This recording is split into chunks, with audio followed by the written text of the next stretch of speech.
Welcome to only IAS. स्वागत है आप सभी लोगों का प्रीलिम बूस्टर न्यूज डिस्कशन में। आज 3 मई 2022 है, तो आइए देख लेते हैं कि ऐसे कौन से इंपॉर्टेंट आर्टिकल्स हैं जो आज हमें कवर करने हैं। हमारा फर्स्ट आर्टिकल स्लोथ बियर के बारे में है। 2 स्लोथ बियर्स को भी हाल ही में रेस्क्यू किया गया फॉरेस्ट ऑफिशियल्स के द्वारा झारखंड के एक गाँव से। संस्था का नाम है पीपल फॉर एनिमल ग्रुप, जिन्होंने इन स्लोथ बियर्स को बचाया। एक्चुअली में मदारी एक कम्युनिटी होती है जो जीवों का इस्तेमाल करते हैं लोगों को खेल दिखाने के लिए, और कई दफ़ा वो जंगली जानवरों को कैप्चर कर लेते हैं उन्हें ट्रेन करने के लिए। बट ये गलत है। ऐसी ही जानकारी पीपल फॉर एनिमल ग्रुप को मिली थी। हालांकि उनके पहुंचने से पहले वो मदारी तो वहां से भाग गए, लेकिन स्लोथ बियर को रेस्क्यू किया जा सका। स्लोथ बियर बेसिकली आपको श्रीलंका, इंडिया, भूटान और नेपाल में मिल जाएंगे। लो लैंड वाला जो एरिया होता है बेसिकली वहां पर मिलते हैं ये टर्माइट्स को खाते हैं और चींटियों को खाते हैं, बाकी स्पीसीज से अलग। ये अपने बच्चों को अपनी पीठ पे लेकर चलते हैं, कब्स को ये अपनी पीठ पे रख के चलते हैं। शहद इन्हें बहुत पसंद होता है, तो हनी अगर इन्हें कहीं भी मिल जाए तो वो उस पर टूट पड़ते हैं। And that is the reason कि इन्हें समटाइम्स हनी बियर भी कहा जाता है। ये हाइबरनेट नहीं करते, ऐसा नहीं कि खूब सारा हनी पी के जहाँ मन में आए लेट जाते हैं, ऐसा नहीं करते हैं। ये फैमिली ओसिडाई से बिलोंग करते हैं, जिसमें 8 बियर्स की स्पीसीज शामिल होती हैं। ट्रॉपिकल और सब ट्रॉपिकल रीजन में मिल जाएंगे इंडिया और श्रीलंका के। आईयूसीएन की रेड लिस्ट में है वल्नरेबल साइट्स के अपेंडिक्स 1 में और Indian wild protection act of 1972 के शेड्यूल 1 में। पीपल फॉर एनिमल ग्रुप की बात करें यानी कि पीएफए, तो एनिमल वेलफेयर ऑर्गेनाइजेशन है जिसे मेनका गांधी जी ने फाउंड किया था। मदारीज की बात करें तो एक नोमैडिक कम्युनिटी होती है जो लाइवलीहुड के लिए स्ट्रीट परफॉर्मेंस देते हैं एनिमल्स के साथ। इसीलिए वजह से ये इन्हें कई बार कैप्चर भी करते हैं, और अभी का मामला भी वही था। देखिए 2012 में ये प्रश्न है, एनिमल्स और वो किस ग्रुप में आते हैं, प्रोटेक्शन ग्रुप में, वो पूछा जाता है। जैसे कि पूछा गया था which one of the following group of animal belong to category of endangered species. तो यहाँ पे जो सही ऑप्शन था that was A, great Indian bustard, musk deer, red panda और एशियाटिक वाइल्ड लाइफ। तो ये जो आते थे ये उस समय आ जाते थे इंडेंजर्ड स्पीसीज में। So that was the correct answer. चलिए आगे बढ़ते हैं। आगे बढ़ने से पहले यहाँ हमारे पास जानकारी है जो प्रारंभ 1 कोर्स है आपका 2023 के लिए, उसके बारे में। जो कोर्स है ये बेसिक जो रिक्वायरमेंट है यूपीएससी की उन्हें फुलफिल करते हुए तैयार किया गया है। यहाँ पर आपको एनसीईआरटी लेक्चर्स प्रीलिम्स और मेंस के प्रॉपर तरीके से मिल जाएंगे वीडियो लेक्चर्स के फॉर्म में। टेस्ट सीरीज और स्टडी मटेरियल ये कवर करते हुए ये आपका जो पूरा प्रोग्राम है उसे डेवलप किया गया है, तैयार किया गया है। आप इस कोर्स को अवेल करने के लिए ओनली आईएएस में कॉन्टैक्ट कर सकते हैं। आगे बढ़ेंगे, जो हमारा नेक्स्ट आर्टिकल है वो एनाबॉलिक स्टेरॉइड्स के बारे में है। 2 टोक्यो ओलंपियंस को अभी हाल ही में बैन किया गया। नोएडा पुलिस ने fake drugs and supplement seize किए हैं जिनकी कीमत 2 करोड़ के आसपास है। एनाबॉलिक एस्टेरॉइड उसमें शामिल था और इसी वजह से ये अक्सर न्यूज में भी रहता है। एनाबॉलिक एस्टेरॉइड की बात करते हैं, ये इसेंशियली लैब मेड वर्जन है मेल हार्मोन टेस्टोस्टेरोन का, जो हमारी बॉडी रिलीज करती है। उसी का एक वेरिएंट है, वैसा ही एक हार्मोन है जिसे लैब में तैयार किया जाता है, that is called anabolic asteroid. जो टेस्टोस्टेरोन होता है वो बेसिकली किसी भी इंडिविजुअल में मेल कैरेक्टरिस्टिक्स को डेवलप करता है। ये तो नेचुरल हार्मोन होता है, जैसे कि किसी भी व्यक्ति में चेहरे पर बाल आना, दाढ़ी और मूंछ आना, फर्दर आवाज़ का भारी होना और मसल्स का गेन, ये सब इसी टेस्टोस्टेरोन की वजह से होता है। तो ये काइंड ऑफ मेल हार्मोन होता है। कई बार मसल गेन के लिए इसी का लैब मेड वर्जन इस्तेमाल किया जाता है, दैट इज एनाबॉलिक एस्टेरॉइड। ये कई लिहाज से शरीर के लिए नुकसानदेह भी होता है। एक और होता है कॉर्टिकोस्टेरॉइड। जो कॉर्टिकोस्टेरॉइड होता है वो काफ़ी डिफरेंट होता है एनाबॉलिक एस्टेरॉइड से, क्योंकि जो कॉर्टिकोस्टेरॉइड है इसका इस्तेमाल बेसिकली डॉक्टर्स करते हैं कई तरीके की प्रॉब्लम्स को रिजॉल्व करने के लिए, जैसे कि inflammation, severe auto immune disease, या फिर बॉडी के इम्यून सिस्टम को मजबूत करने के लिए कोविड-19 इन्फेक्शन के समय पर भी इसका इस्तेमाल किया जाता रहा। ये जो मेडिसिन है यानी कि एस्टेरॉइड है जिसे कॉर्टिकोस्टेरॉइड कहा जाता है, ये भी लैब मेड मॉलिक्यूल्स से ही बनता है। ये बेसिकली जो हमारी बॉडी का एक हार्मोन होता है कॉर्टिसोल, उसे मिमिक करके तैयार किया जाता है। ये बॉडी में स्ट्रेस रिस्पॉन्स, मेटाबॉलिज्म और इन्फ्लेमेशन को क्योर करता है, सही करता है। ये तो ठीक है, लेकिन जो कॉर्टिकोस्टेरॉइड है उसके विपरीत जो एनाबॉलिक एस्टेरॉइड होता है इसका मेडिकल यूज बहुत कम होता है। डॉक्टर्स भी इसे ज़्यादा रिकमेंड नहीं करते। क्या हेल्थ इंपैक्ट्स होते हैं अगर ज़्यादा इस्तेमाल किया जाए एनाबॉलिक एस्टेरॉइड का? तो अक्सर इसका कई सारे लोग मसल गेन के लिए इस्तेमाल करते हैं, जिम विम कर रहे हैं तो एस्टेरॉइड लेना शुरू कर देते हैं। अगर इसका बहुत ज़्यादा मिसयूज़ किया जाए तो मेन में ब्रेस्ट का डेवलपमेंट हो सकता है या फिर इरेक्टाइल डिसफंक्शन की भी सिचुएशन आ सकती है। या फेशियल हेयर बहुत तेजी से बढ़ सकते हैं। वुमेन में इसका ये भी इम्पैक्ट हो सकता है। तो ये तो एनाबॉलिक स्टेरॉइड के नुकसानों की बात हो गई। हमारा नेक्स्ट आर्टिकल आहार फूड फेयर के बारे में है। हाल ही में अपेडा ने इसे ऑर्गेनाइज करवाया। फुल फॉर्म है agriculture and processed food product export development. यहाँ पर बेसिक फोकस रहा मिलेट प्रोडक्ट्स के ऊपर। 5 से 15 रुपए में अफोर्डेबल प्राइस पे आहार फूड फेयर में शोकेस किया गया कि हम जो कोर्स ग्रेन है उसे प्रोवाइड करवा सकते हैं। ये एशिया का सबसे बड़ा B2B इंटरनेशनल फूड और हॉस्पिटैलिटी फेयर होता है। B2B का मतलब होता है बिजनेस टू बिजनेस। अपेडा के साथ साथ Indian trade promotion organisation ITPO भी इसमें शामिल रहा। यहाँ पे एग्रीकल्चर और प्रोसेस्ड फूड प्रोडक्ट्स को शोकेस करते हैं। ग्लोबल प्लेयर्स इसमें शामिल होते हैं, इस पूरे फेयर को विजिट करते हैं और प्रोडक्ट्स के बारे में जानकारी इकट्ठा करते हैं। मिलेट इन मिनट, अपेडा ने यहाँ पे मिलेट इन मिनट प्रोडक्ट्स को भी या उनकी वैरायटी को भी शोकेस किया, जो कि रेडी टू ईट कैटेगरी में आते हैं, जैसे कि उपमा, पोंगल, खिचड़ी, नूडल, बिरयानी। पैकेट में होगा, पानी में बॉईल करिए, खा लीजिए। उन्हें RTE यानी कि ready to eat millet product कहा जाता है। इससे चूंकि आजकल दुनिया बड़ी तेजी से चल रही है, आपको जल्दी हेल्दी खाने को मिल जाए, इससे अच्छा क्या हो सकता है। जो मिलेट्स होते हैं वो रिच सोर्स होते हैं प्रोटीन, फाइबर, मिनरल, आयरन और कैल्शियम के। सरकार ने 2018 के अप्रैल में इन्हें न्यूट्री सीरियल के तौर पे भी रिकॉग्नाइज किया और यूनाइटेड नेशंस जनरल असेंबली ने मार्च 2021 में ये कहा कि 2023 होगा इंटरनेशनल ईयर ऑफ मिलेट्स। इस प्रकार के प्रश्न भी कई दफा पूछ लिए जाते हैं, तो इनके लिए भी आपको तैयार रहना चाहिए। देखिए, GI प्रोडक्ट्स का डिस्प्ले भी इसी फेयर में किया गया। कई सारे GI प्रोडक्ट्स वहाँ पे दिखाए गए, जैसे कि पंजाब का बासमती राइस, कर्नाटका का गुलबर्गा तूर दाल, महाराष्ट्र का सांगली रायसीन या कोल्हापुर जैगरी, मणिपुर का चाखाओ या कचाई लेमन और मिजोरम का जिंजर और चिली, सिक्किम का लार्ज कार्डमम, केरला का नवारा राइस, पोकली राइस या कैपट राइस, हिमाचल प्रदेश का काला जीरा या चुली ऑयल, वेस्ट बंगाल का गोविंदो भोग राइस, तुलाई पांजी राइस और बैंगलोर रसगुल्ला, राजस्थान का बीकानेरी भुजिया और उड़ीसा का कांधामल हल्दी। ये कई सारे GI टैग्स रहे जो शोकेस किए गए। GI टैग्स कई बार आपके एग्जाम में पूछे जाते हैं। जो अपना ओनली PCS चैनल है, वहां पर मैंने एक GI टैग के ऊपर स्पेसिफिक वीडियो भी बनाई है। इनफैक्ट अभी आज ही मैंने रिपोर्ट्स एंड इंडाइसिस पर भी एक वीडियो बनाई है। इफ़ यू विश टू सी तो आप उसे भी देख सकते हो। तो इस प्रकार के प्रश्न भी कई दफ़ा आपसे एग्जाम में पूछे जाते हैं। यहाँ पर देखिए, आयन कंसंट्रेशन पोलराइजेशन पे हमारा नेक्स्ट आर्टिकल है। मैसाचुसेट्स इंस्टीट्यूट ऑफ टेक्नोलॉजी के रिसर्चर्स ने हाल ही में एक पोर्टेबल डिसैलिनेशन यूनिट को डेवलप किया है, जिसका वेट 10 kg के आसपास होगा। ये पानी में से जो पार्टिकल्स हैं या साल्ट हैं उसे हटा के पानी को पीने लायक बना सकता है।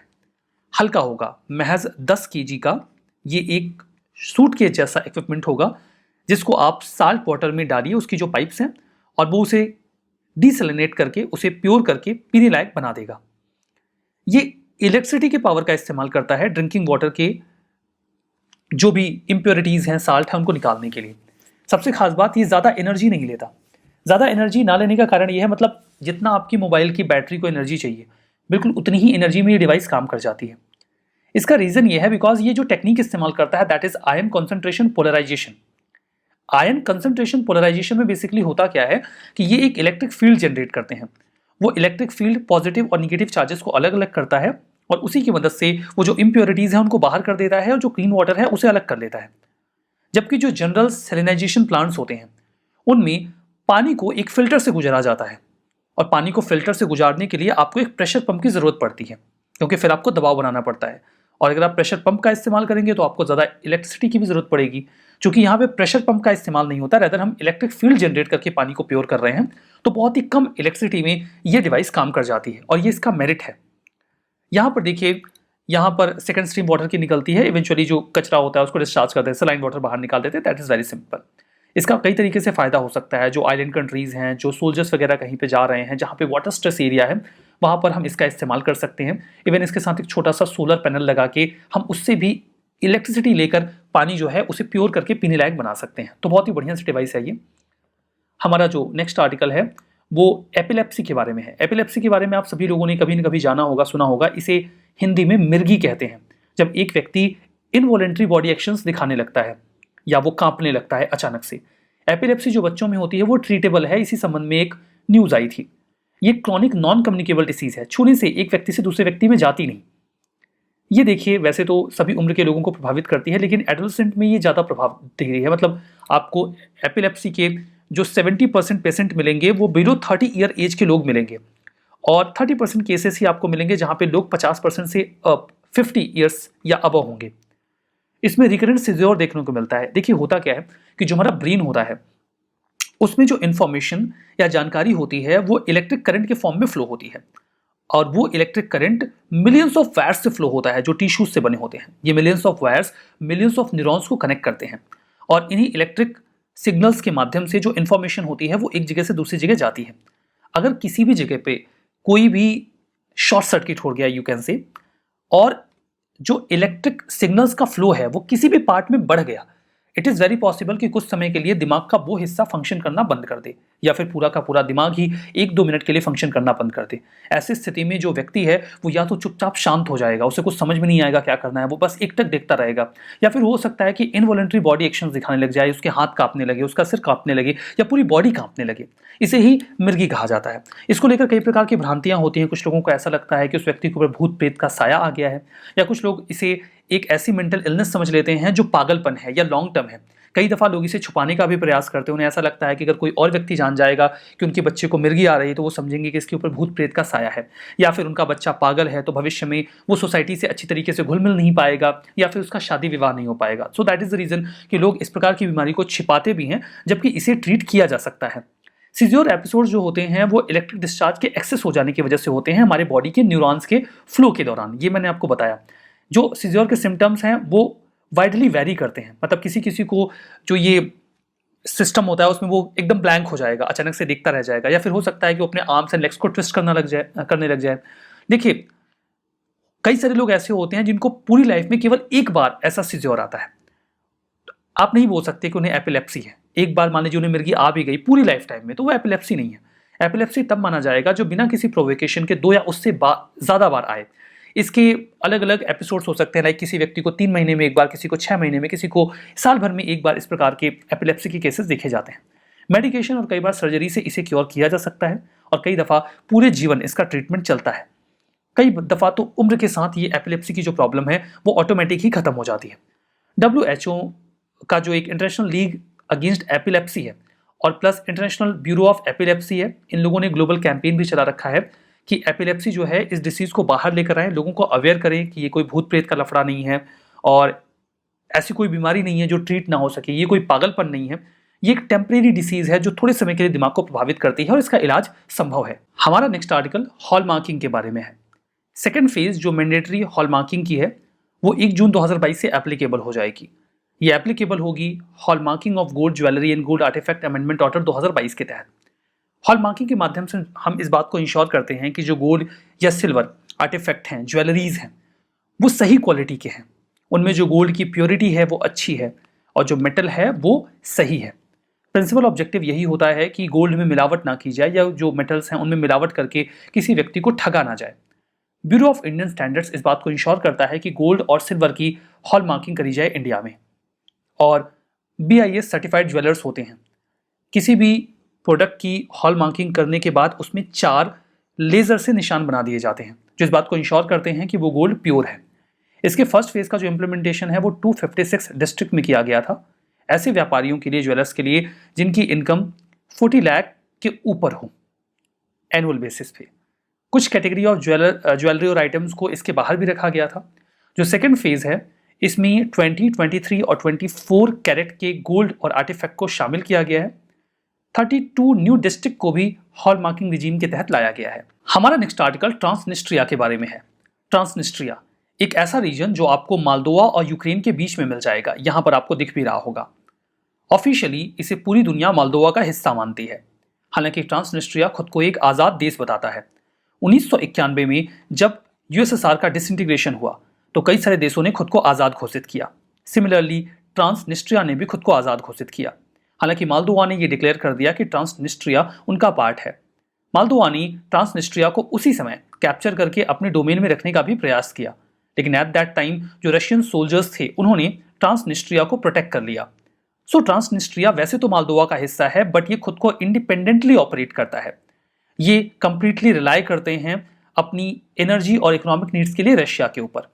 रशिया इनको फ्री में ग्रांट देता है, सब्सिडीज देता है, और नेचुरल गैस और ऑयल वगैरह भी सप्लाई करता रहता है। बहुत सारे रशियन सोल्जर्स भी ट्रांसनिस्ट्रिया में रहते हैं।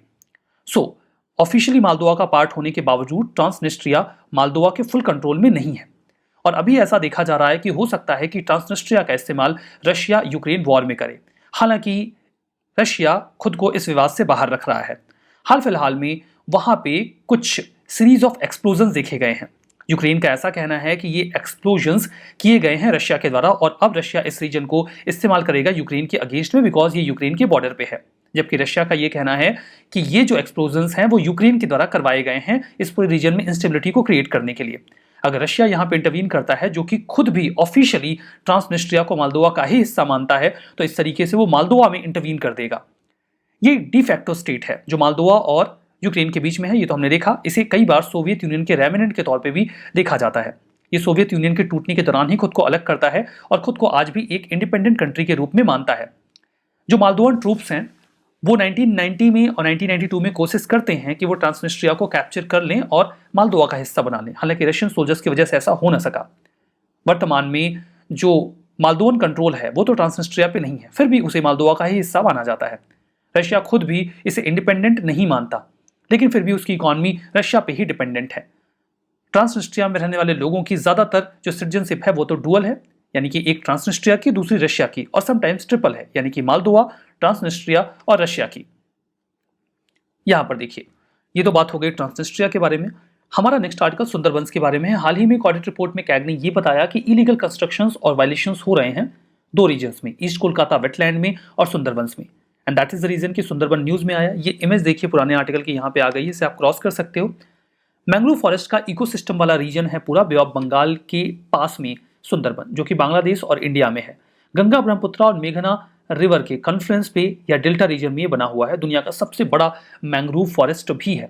इसके अतिरिक्त ये जो एरिया है इसे फॉरेस्ट रिजर्व के तौर पे तो हमेशा से ही रिकॉग्निशन मिला। 1973 में इसे सुंदरबन टाइगर रिजर्व के तौर पे डिक्लेयर कर दिया गया। 1984 में इसे सुंदरबन नेशनल पार्क का दर्जा दिया गया और यूनेस्को के वर्ल्ड हेरिटेज साइट में भी ये 1987 में चला गया। 2001 में यूनेस्को के द्वारा इसे बायोस्फीयर रिजर्व भी डिक्लेयर कर दिया गया और 2019 में इसे वेटलैंड ऑफ इंटरनेशनल इंपॉर्टेंस भी डिक्लेयर किया गया रामसर कन्वेंशन के तहत।